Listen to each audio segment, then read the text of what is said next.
Good day, everybody. This is Yin Yang in California with Morsels of a Thought number 1447.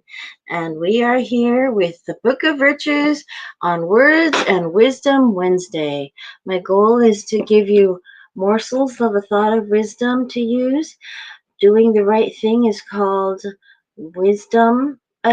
virtue, and knowing the right thing to do is called wisdom. So morsels of a thought of wisdom will probably lead to virtue if you do what you know is right to do. So that's my inspiration to try to get this world to be a better place and for you to have a great day. So today I want to read about friendship. Friendship. Good stories. This is by William J. Bennett. The Book of Virtues. A treasury of great moral stories, edited with commentary by William J. Bennett.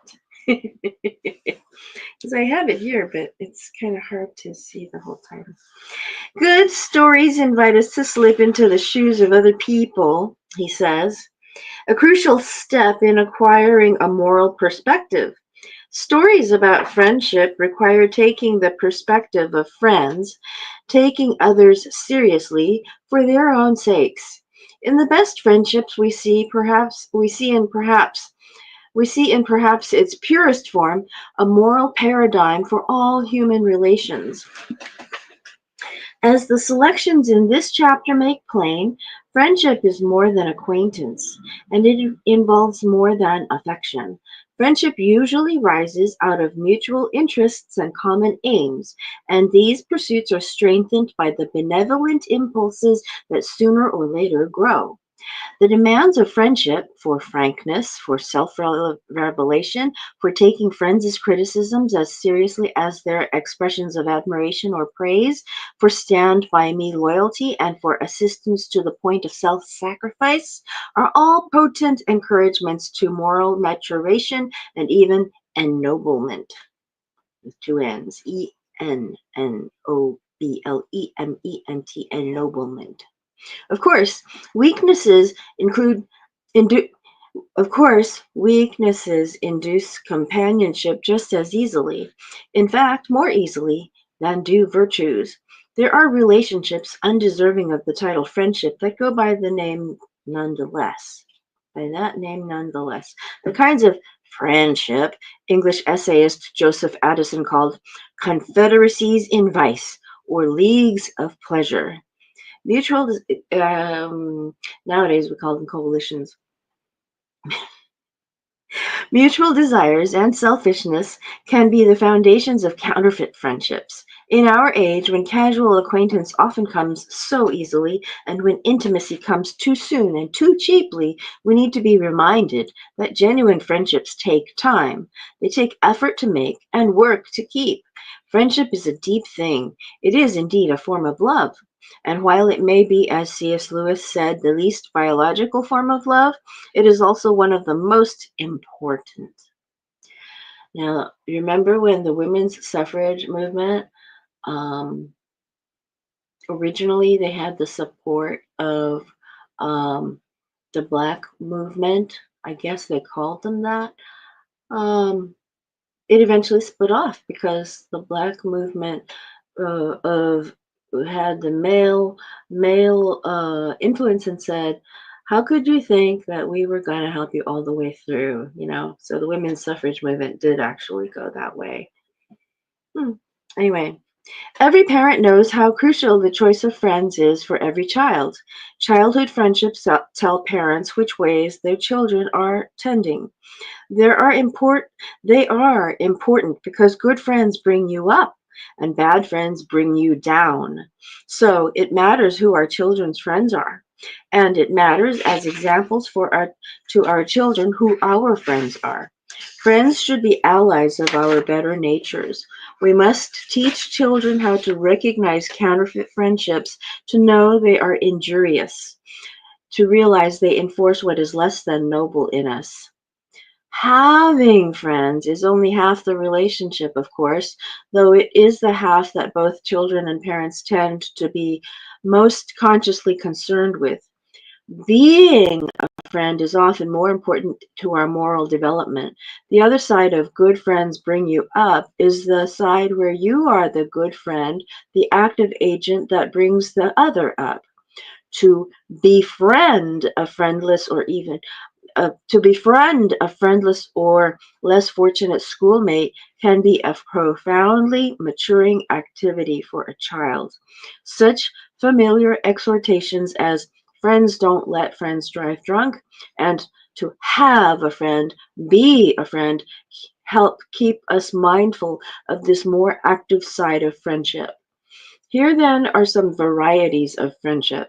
Here we find friends who stick together in adversity, friends who give more than they expect to receive, friends who incite each other to higher purposes. We find small deeds done for the sake of friendship, as well as great acts of sacrifice, friends simply going a little out of their way for each other, and friends risking or even offering their lives. We see pleasure found in new friendships, comfort in old ones, and pain suffered for those lost. From these varieties of friendships, we learn to improve our own. I'm going to insert something again, which is that if you remember the man named Yuri Gagarin, he was the first man into outer space in, golly, I think it was 1965 on April 12th. He made it there. I know it was April 12th because it was the same birthday as somebody I know. And then I think it was 1965. Anyway, he made it into outer space. And his best friend, who was also an astronaut, was the one they sent up on a failed mission. His best friend stood in and said, "This mission is going to fail. We cannot let it be Yuri Gagarin who dies on this thing." So he knew he was going to die instead of his friend Yuri Gagarin. I have to look that one up, who it is, but I recall that friendship made it so that this man burned to death on his way back in through the atmosphere, and he was calling out and screaming epithets about the Russian government sending up a failed mission. And they saved Yuri Gagarin. Anyway, so that's about friendship there. The Pasture by Robert Frost. Wait, where is it? Oh, this little poem reminds us that a friend is someone we want to be with. I'm going out to clean the pasture spring. I'll only stop to rake the leaves away and wait to watch the water clear, I may.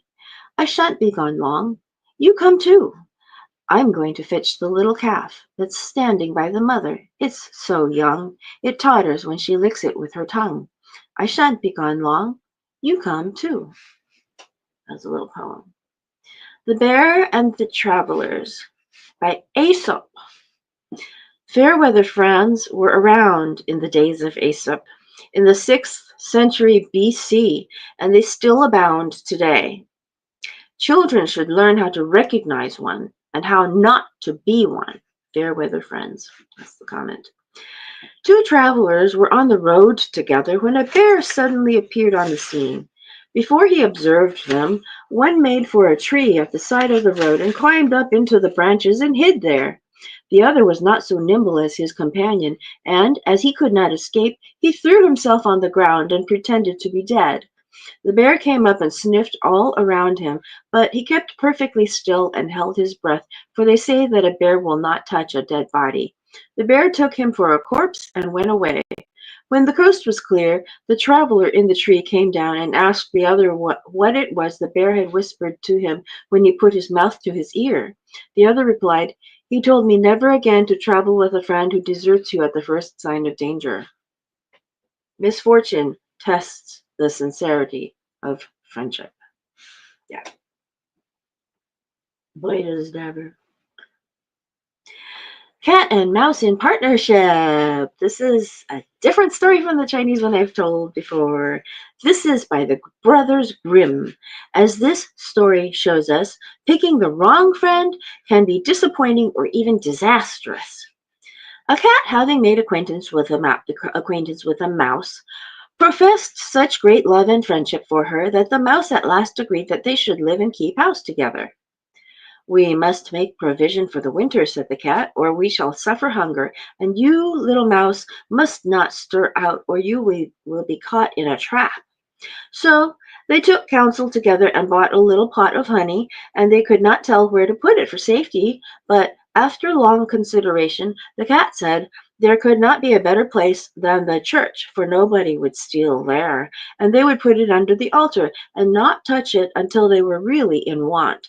So this was done, and the little pot placed in safety. But before long the cat was seized with a great wish to taste it. "Listen to me, little mouse," said he. "I have been asked by my cousin to stand godfather to a little son she has brought into the world. He is white with brown spots, and they want to have the christening today, so let me go to it, and you stay at home and keep house." "Oh, yes, certainly," answered the mouse. "Pray go by all means, and when you are feasting on all the good things, think of me. I should so like a drop of the sweet red wine." But there was not a word of truth in all this. The cat had no cousin and had not been asked to stand godfather. He went to the church, straight up to the little pot, and licked the honey off the top. Then he took a walk over the roofs of the town, saw his acquaintances, stretched himself in the sun, and licked his whiskers as often as he thought of the little pot of honey. And then when it was evening he went home. "Here you are at last," said the mouse. I expect you have had a merry time." "Oh, pretty well," answered the cat. "And what name did you give the child?" asked the mouse. "Top off," answered the cat dryly. "Top off!" cried the mouse. "That is a singular and wonderful name. Is it common in your family?" "What does it matter?" said the cat. "It is not any worse than Crumbpicker, like your godchild." A little time after this the cat was again seized with a longing. "Again I must ask you," said he to the mouse, "do me do me a favor and keep house alone for a day. I have been asked a second time to stand godfather, and as the little one has a little white ring around its neck, I cannot well refuse." So the kind little mouse consented, and the cat crept along by the town wall until he reached the church, and going straight to the little pot of honey, devoured half of it. "Nothing tastes so well as what one keeps to oneself," said he, feeling quite content with his day's work. When he reached home, the mouse asked what name had been given to the child. "Half gone," answered the cat. "Half gone!" cried the mouse. "I never heard such a name in my life. I'll bet it's not to be found in the calendar." Soon after that the cat's mouth began to water again for the honey. "Good things always come in threes," said he to the mouse. "Again I have been asked to stand godfather. The little one is quite black with white feet and not any white hair on its body. Such a thing does not happen every day, so you will let me go, won't you?" "Top off, half gone," murmured the mouse. "They are such curious names, I cannot but wonder at them." "That's because you are always sitting at home," said the cat, "in your little gray frock and hairy tail, never seeing the world, and fancying all sorts of things." So the little mouse cleaned up the house and set it all in order. Meanwhile, the greedy cat went and made an end of the little pot of honey. Now it's all now is now all is finished. One's mind will be easy," said he, and came home in the evening quite sleek and comfortable. The mouse asked at once what name had been given to the third child. "It won't please you any better than the others," answered the cat. "It is called All Gone." "All Gone!" cried the mouse. "What an unheard of name! I never met with anything like it. All Gone! Whatever can it mean?" And shaking her head, she curled herself round and went to sleep. After that the cat was not again asked to stand godfather. When the winter had come and there was nothing more to be had out of doors, the mouse began to think of their store. "Come, cat," said she, "we will fetch our pot of honey. How good will it taste, to be sure?" "Of course it will," said the cat. So they set out, and when they reached the place they found the pot, but it was standing empty. "Oh!" "Now I know what it all meant," cried the mouse. "Now I see what sort of partner you have been. Instead of standing godfather, you have devoured it all. First top off, then half gone, then will you hold your tongue?" screamed the cat. "Another word and I'll devour you too." And the poor little mouse, having all gone on her tongue, out it came, and the cat leaped upon her and made an end of her. And that is the way of the world. Wow, wow. So, next we have why frog and snake never play together. This African folktale makes us think about how such companionship the world has missed because people are told they can't be friends with each other. Once upon a time, the child of the frog was hopping along in the bush when he spied someone new lying across the path before him. This someone was long and slender, and his skin seemed to shine with all the colors of the rainbow. "Hello there," called Frog Child. "What are you doing lying here in the path?" "Just warming myself in the sun," answered the someone new, twisting and turning and uncoiling himself. "My name is Snake Child. What's yours?" "I'm Frog Child. Would you like to play with me?" So Frog Child and Snake Child played together all morning long in the bush. "Watch what I can do," said Frog Child, and he hopped high into the air. "I'll teach you how if you want," he offered. "Good morning, John Clark." So he taught Snake Child how to hop, and together they hopped up and down the path through the bush. "Now watch what I can do," said Snake Child, and he crawled on his belly straight up the trunk of a tall tree. "I'll teach you if you want." So he taught Frog Child how to slide on his belly and climb into trees. After a while, they both grew hungry and decided to go home for lunch, but they promised each other to meet again the next day. "Thanks for teaching me how to hop," called Snake Child.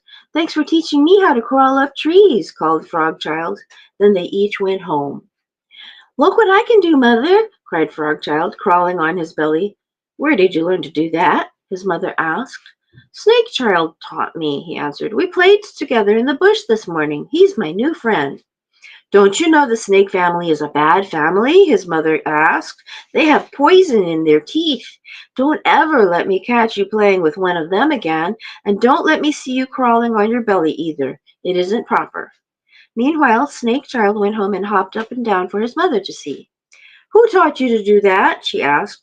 "Frog Child did," she said. "He's my new friend." "What foolishness," said his mother. "Don't you know we've been on bad terms with the frog family for longer than anyone can remember? The next time you play with Frog Child, catch him and eat him up, and stop that hopping. It isn't our custom." So the next morning when Frog Child met Snake Child in the bush, he kept his distance. "I'm afraid I can't go crawling with you today," he called, hopping back a hop or two. Snake Child eyed him quietly, remembering what his mother had told him. "If he gets too close, I'll spring at him and eat him," he thought. But then he remembered how much fun they had had together and how nice Frog Child had been to teach him how to hop. So he sighed sadly to himself and slid away into the bush. And from that day forward, Frog Child and Snake Child never played together again. But they often sat alone in the sun, each thinking about their one day of friendship. Lawrence Housman, Housman, wrote Rocking Horse Land. In this wonderfully imaginative story, we see that good friends are always mindful of each other's interests and give each other room to grow. Prince Fridolin woke up both eyes at once and sprang out of bed into the sunshine. He was 5 years old that morning by all the clocks and calendars in the kingdom, and the day was going to be beautiful. Every golden minute was precious. He was dressed and out of his room before the attendants knew he was awake. In the antechamber stood piles on piles of glittering presents. When he walked among them, they came up to the measure of his waist. His fairy godmother had sent him a toy with the most humorous effect.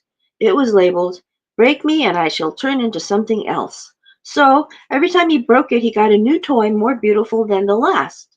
It began by being a hoop, and from that it ran on, while the prince broke it incessantly from the space of 1 hour, for the space of 1 hour, during which it became by turn a top, a Noah's Ark, a skipping rope, a man of war, a box of bricks, a picture puzzle, a pair of stilts, a drum, a trumpet, a kaleidoscope, a steam engine, and 950 other things exactly. Then he began to grow discontented because it would never turn into the same thing again, and after having broken the man of war, he wanted to get it back again. Also, he wanted to see if the steam engine would go inside the Noah's Ark. But the toy would never be two things at the same time either. This was very unsatisfactory. He thought his fairy godmother ought to have sent him two toys, out of which he could make combinations. At last he broke it once more, and it turned into a kite. And while he was flying the kite, he broke the string, and the kite went sailing away up into the nasty clear sky and was never heard of again. Then Fridolin sat down and howled at his fairy godmother. What a dissembling lot fairy godmothers were, to be sure! They were always setting traps to make their godchildren unhappy. Nevertheless, when told to, he took up his pen and wrote her a nice little note full of bad spelling and taradiddles to say what a happy birthday he was spending in breaking up the beautiful toy she had sent him. Then he went to look at the rest of the presents, and found it quite refreshing to break a few that did not send him giddy by turning into anything else. Suddenly his eyes became fixed with delight. Good morning, Lisros Cantara. Suddenly his eyes became fixed with delight. Alone, right at the end of the room, stood a great black rocking horse. The saddle and bridle were hung with tiny gold bells and balls of coral, and the horse's tail and mane flowed till they almost touched the ground.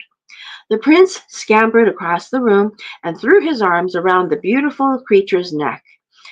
All its bells jangled as the head swayed gracefully down, and the prince kissed it between the eyes.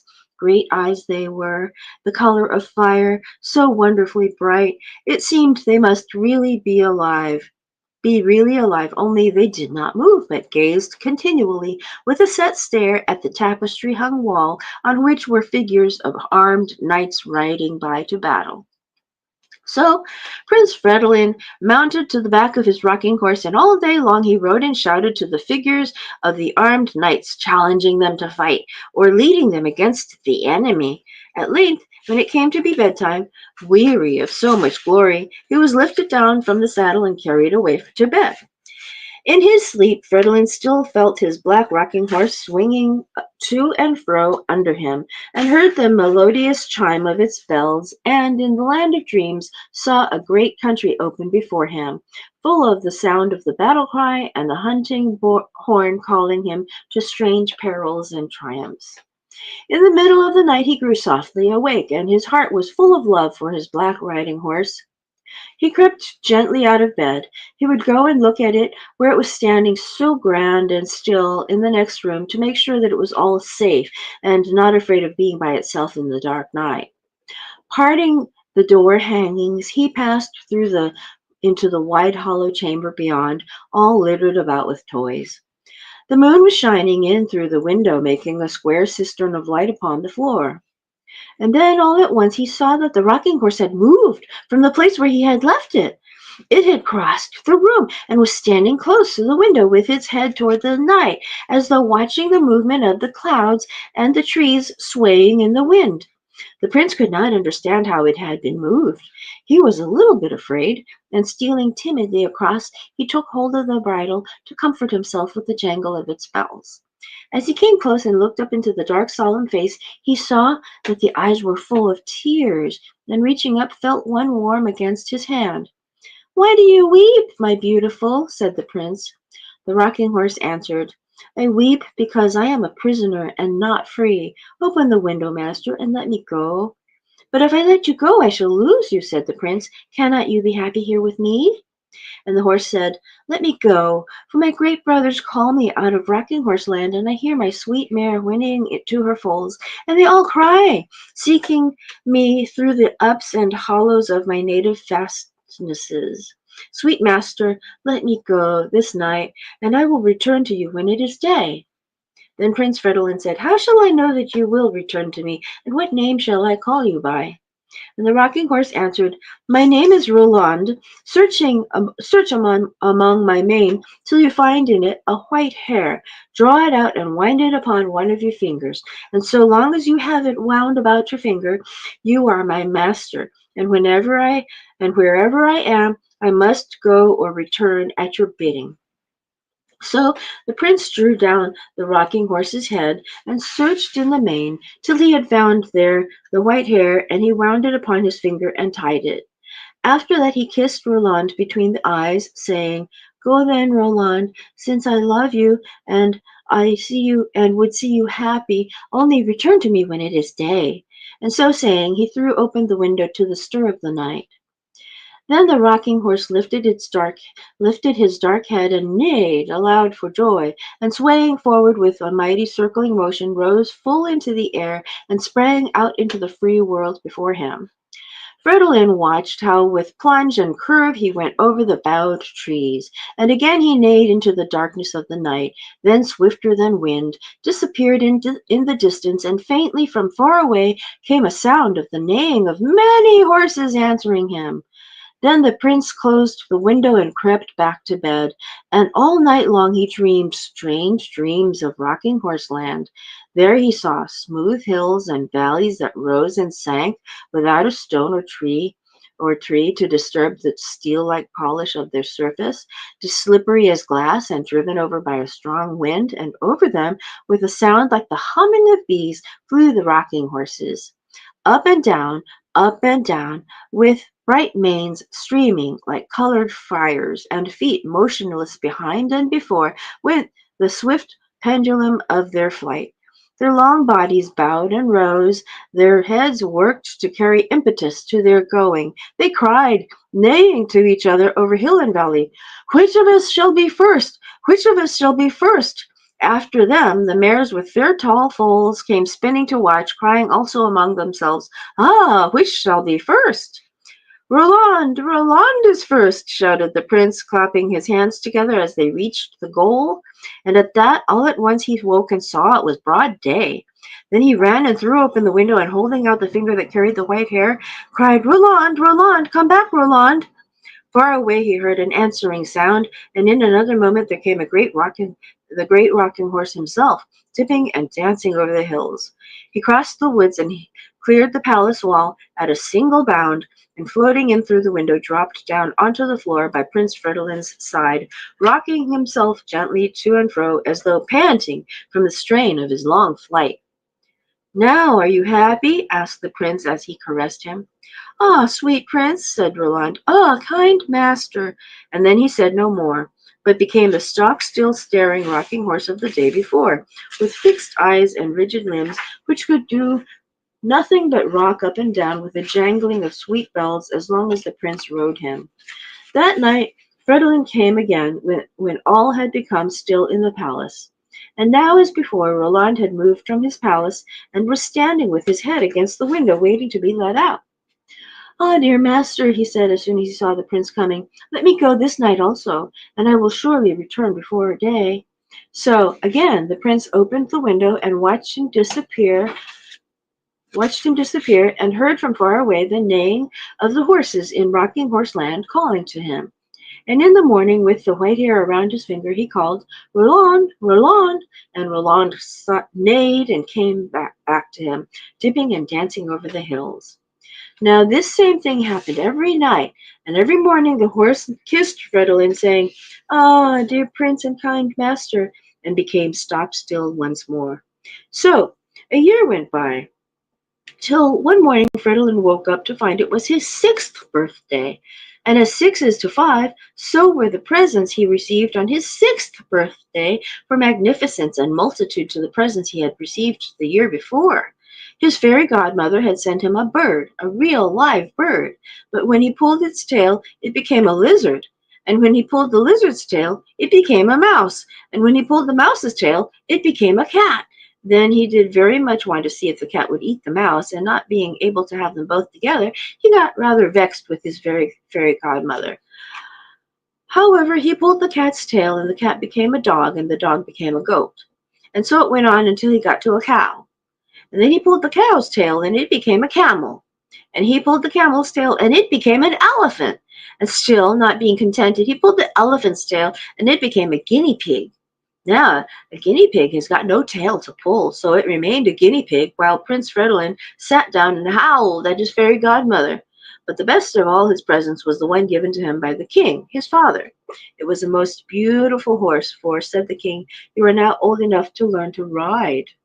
So Fridolin was put upon his horse's back, and from having ridden so long upon his rocking horse, he learned to ride perfectly in a single day, and was declared by all the courtiers to be the most perfect equestrian that was ever seen. But these praises and the pleasure of riding about on a real horse so occupied his thoughts that that night he forgot altogether to go and set Roland free, but fell asleep and dreamed of nothing but real horses and horsemen going to battle. And so it was the next night too. But the night after that, just as he was falling asleep, he heard something sobbing by his bed, and a voice saying, "Oh, dear prince and kind master, let me go, for my heart breaks for the sight of my native land." And there stood his poor rocking horse Roland, with tears falling out of his beautiful eyes onto the white coverlet. Then the prince, full of shame at having forgotten his old friend, sprang up and threw his arms around his neck, saying, "Be of good cheer, Roland, for now surely I will let you go." And he ran to the window and opened it for the horse to go through. "Ah, dear prince and kind master," said Roland. Then he lifted his head and neighed so that the whole palace shook, and swaying forward till his head almost touched the ground, he sprang out and away into the night over the hills toward Rocking Horse Land. Then Prince Fridolin, standing by the window, thoughtfully unloosed the white hair from his finger and let it float away into the darkness, out of sight of his eye or reach of his hand. "Goodbye, Roland," he murmured softly. "Brave Roland, my own good Roland, go and be happy with your own land, since I, your master, was forgetting to be kind to you." And far away he heard the neighing of horses in Rocking Horse Land. Many years after, when Fridolin had become king in his father's stead, the 5th birthday of the prince, his son, came to be celebrated. And there, on the morning of the day, among all the presents that covered the floor of the chamber, stood a beautiful full rocking horse, black with deep burning eyes. No one knew how it had come there, or whose present it was, till the king himself came to look at it. And when he saw it was so like the old Roland he had loved as a boy, he smiled, and stroking its dark mane, he said softly in its ear, "Are you then the son of Roland?" And the fool answered him, "Ah, dear prince and kind master," but never a word more. Then the king told the prin- then the king took his prince then the king took the little prince, his son, and told him all the story of Roland as I have told it to you here.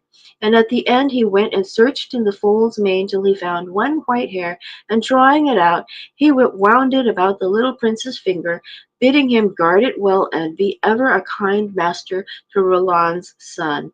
So here is my story of Roland come to a good ending.